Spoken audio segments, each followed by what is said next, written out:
Hello everyone, welcome to my YouTube channel. Today we will do third question of exercise 4.2. So this is the statement of third question. Find the numbers whose sum is 27 and product is 182. हमें वो numbers find करने हैं जिनका सम 27 आएगा and product 182 होगा। तो सबसे पहले हमें पता ही नहीं है वो नंबर्स कौन से हैं। इसने कहा नंबर्स फाइंड करो। तो अगर हम किसी भी नंबर को ऐड करेंगे, अकेला नंबर तो होगा नहीं, दो नंबर तो होंगे कम से कम, तो इसलिए हम यहाँ पे दो नंबर्स को लेट कर लेंगे। एक नंबर को मैंने लेट कर लिया, let one number is x। अब ये x क्यों लेट करते हैं हम? क्योंकि हमें दो नंबर्स फाइंड करने हैं जिनको ऐड करके 27 आए। तो वो नंबर्स हमें पता ही नहीं है, उस नंबर का हमें कुछ ना कुछ नेम रखना पड़ेगा। इसलिए हमने यहाँ पे नेम लिया इसका x। Let another number is y.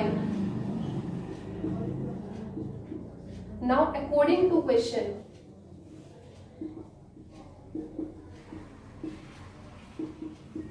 अब आपको इक्वेशन बनानी है। इक्वेशन देखो आपकी कैसे बनेगी।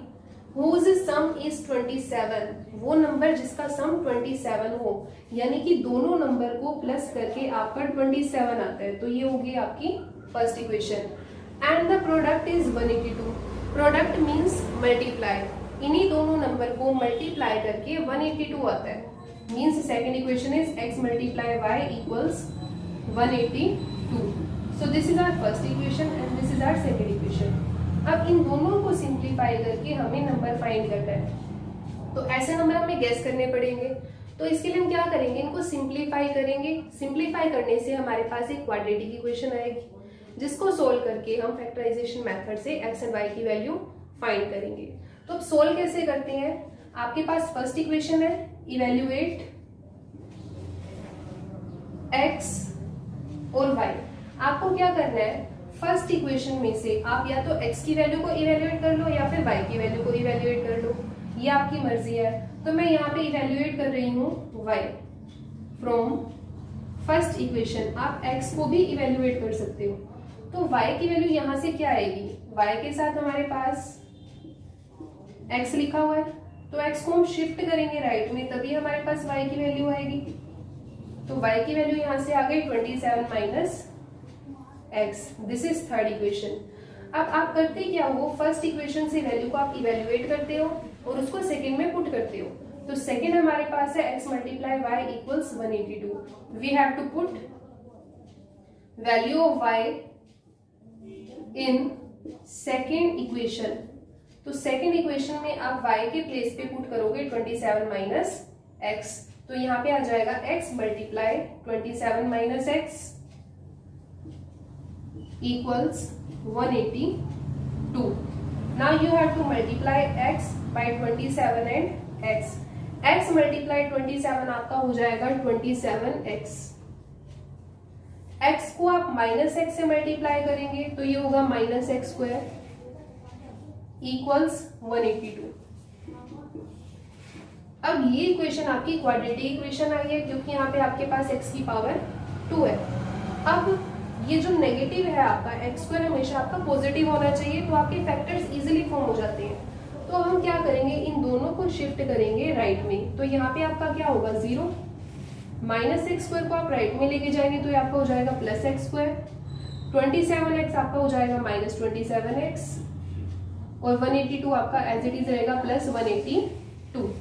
Now you have to guess The pair in which we can split 27। अब आपको पेयर गैस करनी है जिसमें हम 27 को स्प्लिट कर सकते हैं। तो कंडीशन आपकी क्या होगी, यहाँ पे आपका 182 है, एक्स स्क्वायर के साथ आपका कोई भी नंबर नहीं लिखा होगा, इट मीन्स आपका नंबर क्या होगा 1। तो यहाँ पे 1 मल्टीप्लाई 182। आपको ऐसे 2 नंबर्स गैस करने हैं जिसको मल्टीप्लाई करके 182 आए।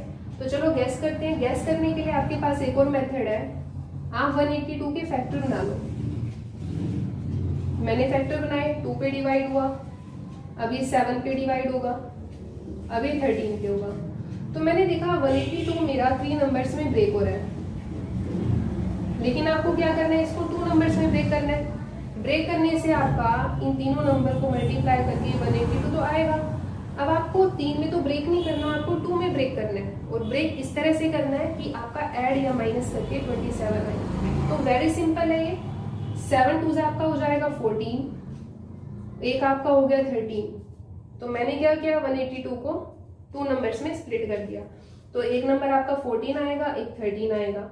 इसको मल्टीप्लाई करके 182 आएगा क्योंकि इसी के फैक्टर्स हैं, और आप इसको प्लस करोगे तो आपका 27 आएगा। तो आप फैक्टर्स इस तरह से भी गैस कर सकते हो।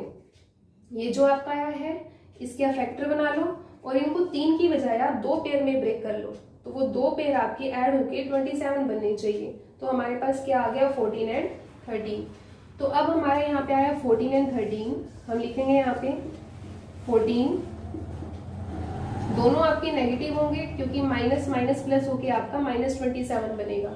साइन का आपको ध्यान रखना है। प्लस 182, x यहाँ से आपका कॉमन आ गया, x -14। अब यहाँ से देखो आपका क्या कॉमन आएगा, यहाँ पे x के साथ कुछ नहीं लिखा हुआ है, यहाँ पे x के साथ क्या लिखा है, -13। तो आपका -13 ही कॉमन आएगा। अब -13 कॉमन लेंगे तो यहाँ पे आपका x बचेगा। यहाँ से हमें पता चल चुका है यहाँ पे हमारा x बचना चाहिए। तो x तभी बचेगा जब हम -13 को यहाँ से कॉमन लेंगे। अब इसके बाद इसको -13 से आप डिवाइड करोगे, साइन हमने माइनस कॉमन लिया तो ये तो आपका प्लस माइनस में हो ही गया चेंज। अब 182 को आप 13 से डिवाइड करेंगे तो ये आपका आएगा 13 1 × 13, 13 4 × 52, 14। तो x -14 आपका कॉमन आ रहा है यहाँ से, अंदर आपका क्या आएगा, x -13। Now we have to put these two factors equals 0. x -14 equals 0, x -13 equals 0. तो x की वैल्यू आपके पास आई है 14 और एक x की वैल्यू आपके पास आई है 13। आपको 2 नंबर्स फाइंड करने थे, तो आपके पास एक नंबर आ चुका है 14, एक नंबर आ चुका है 13, बट ये दोनों एक ही नंबर आए हैं x। आपको y भी फाइंड करना है, तो y आपका देखो यहाँ से कैसे आएगा, y आपका है 27 - x के इक्वल। आप यहाँ पे x की वैल्यू को पुट कर दो 14, तो y की वैल्यू आपके पास आएगी 13। सिमिलरली आप यहाँ पे y की वैल्यू को 13 पुट करके भी फाइंड कर सकते हो। ये आपके दोनों आंसर्स होंगे क्योंकि ये भी आपका पॉजिटिव है, ये भी आपका पॉजिटिव है और ये दोनों नंबर है। तो y की वैल्यू आपकी यहाँ से आएगी 14। तो आपका फर्स्ट नंबर 14 और सेकंड नंबर 13 हो सकता है। सेम आपका फर्स्ट नंबर 13 और सेकंड नंबर आपका 14 हो सकता है। तो हमारा आंसर हम रीचेक करते हैं। हमारा दोनों नंबर को प्लस करके आंसर सम आना चाहिए 27। तो एक नंबर 14 है, एक 13 है, दोनों को प्लस करोगे आपका क्या आएगा 27। दोनों नंबर्स को मल्टीप्लाई करके आपका 182 आना चाहिए। तो अगर मैं इन दोनों नंबर को मल्टीप्लाई करती हूँ तो मेरा आंसर 182 आएगा। तो ये आपका थर्ड क्वेश्चन यहाँ तक